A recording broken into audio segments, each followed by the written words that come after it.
Good day, Ma'am and Sir. I am Juni Bernaga and I would like to greet you all a pleasant day. We will be presenting our study entitled Life Experiences of Traffic Accident Victim in Bato, Leyte. Together with my crewmates, Leo James Casil, Mark Joseph Arangcon, Crispin Sanchez, and Roderick Rinaldo. Here's the introductions and background of our study. Transportations makes our life easier and safer.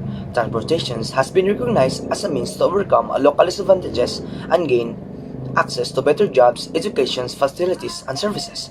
And it is the one most important things because it has huge impact on the community. And transportations can be effective without infrastructure because it supports well-being and economic growth. And because of this, it may cause traffic or roads consist of road users including pedestrians, ridden or headed animals, vehicles, street buses, and other convenience either single or together. And because of this, we can deny that there's a lot of people lost their lives due to accident. Commonly car accident injury, damage to property, and worst case is death. Based on the study of World Health Organizations, the reasons is impaired driving, sudden turns without signals, overspeeding, overtaking, and mechanical defects, and also because of influence of alcohol due to drunkenness. This study is anchored in the model of single theory by Ludwig Benner Jr. and domino theory by Heinrich. This theory is based on the assumptions that an accident consists of a single event that has a cause. Find the cause and you have explained the phenomenon. The investigative task is easy. Find the cause and correct it, and you will prevent accidents. This presumption seems rooted in primitive history. If an unusual phenomenon occurred and there was no ready explanation for it, the survivor sought a scapegoat as the cause of the occurrence. According to Heinrich, that purpose, all the accidents, whether in a residence or in a workplace environment, are the results of the chains of events. The chains of events consist of the following sequential factors: ancestry and social environment, individuals' mistakes, and unsafe actions or physical hazard, an actual accident and an injury as a result of the preceding factors. Here's our statement of the problem. This study aimed to delve into the lives of the traffic accident victims in the municipality Bato. This study sought to answer the following answers. Number 1. What are the experiences of the traffic accident victims after experiencing the incident? 2. What are the observed in the responses of the government towards the issue? 3. How the government infrastructures projects affects traffic accidents. The significance of the study. The main thrust of this study focuses the lives of the traffic accident victims in municipality of Bato. The results of this study may benefit the following: traffic accidents victims, families of the traffic accidents victims, community, government, local government unit, law enforcement agency, researchers, and future students. Here's our research methodology. Research design.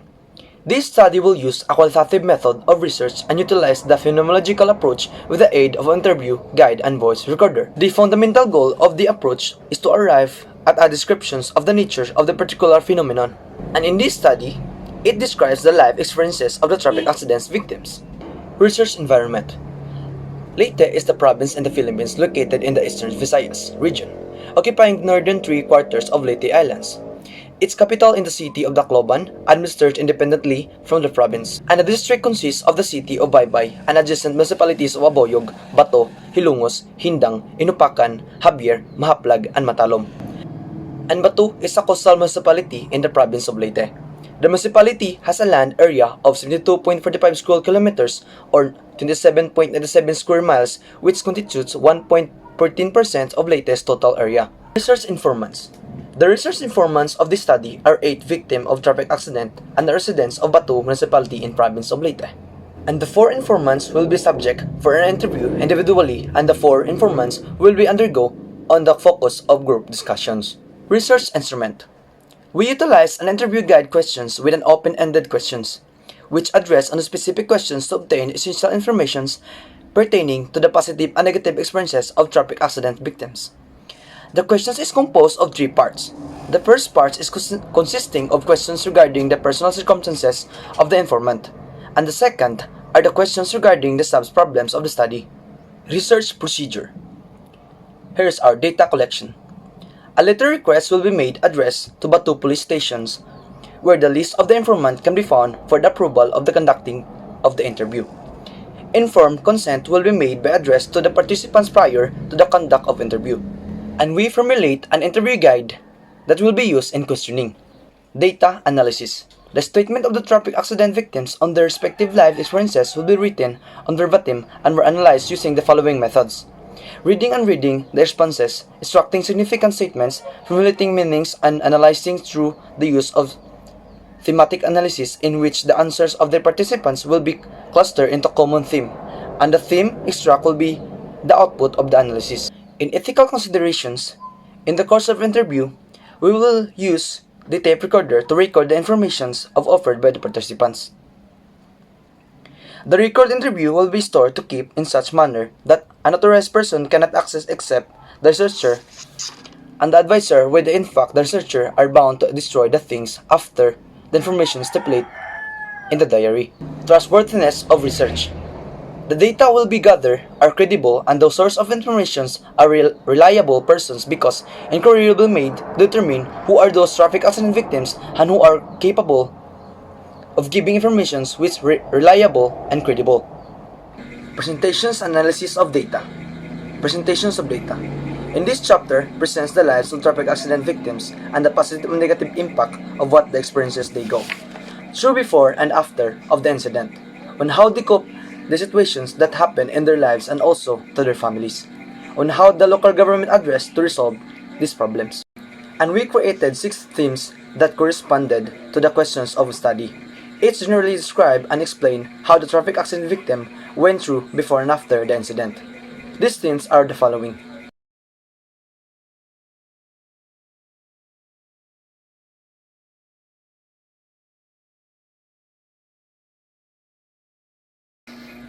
Analysis of data.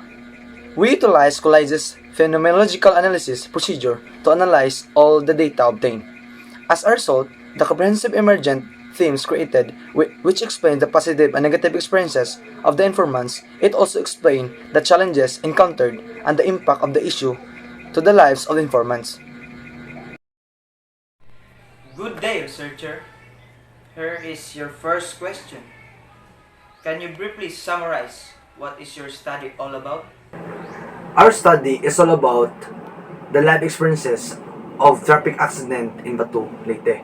Also, the experiences before, and during, and after the incident, on how the accident occurred and what are the causes and also what are the local government action to address this issue and what they learn and changes in their lives. Here's the second question. What is your motivation in deriving this study? We come up this study due to the fact that traffic accidents are the common issue in our society. This is one of the reasons why a lot of people lost their lives, and traffic accidents are very common in Bato, Leyte. We want to know and to find out the cause of incidents, to determine the cost and an incident and to prevent similar incidents in the future. Question number 3. What limitation did you encounter? The limitations we encountered are that our participants don't give an accurate answer because they afraid or something feel embarrassed when we interview them because they are not ready or something that they don't want to share their experiences. And also, there are a lot of information we didn't obtain because of the sensitivity. Question number 4. What is your findings? Based on the collected data, our findings are before the incident occurred, there are negligence on the part of the victim, such as not following rules and regulations or traffic discipline, proper way of using a signal light, and overspeeding or driving while intoxicated. So it shows that the root cause of them to engage in accident was their own action. Okay, it is your fifth question. How can your research findings be put into practice? Well, as you can see that the research findings of our research directly shows the cause of event. in a logical thinking, we can prevent it to be likely to happen if we take preventive measures. Discipline on the road, like following the rules and regulation as a law-abiding citizen or a driver, we can reduce the traffic accident rates in this place or maybe in the other places in our country. Last question. How you relate your findings to the existing theories that you've uncovered? Our findings is very relatable to our existing theories. The single event theory by Ludwig Biner Jr., in which he stated the assumption that an accident consists of a single event that has a cause, and we can explain the phenomenon if we find the cause. We can correct it. Most of the traffic accidents happen, the victims always find a cause so that she makes a scapegoat on his or her part. Another theory is the domino theory by H.W. Heinrich, that all accidents occurred even if not a traffic accident as the result of a chain of events. Just like a domino, if you didn't move the first one, the others will not affected also. An accident, if we don't neglect or our responsibility as a driver, then there will be no cause or a driving force for us to get involved in accident.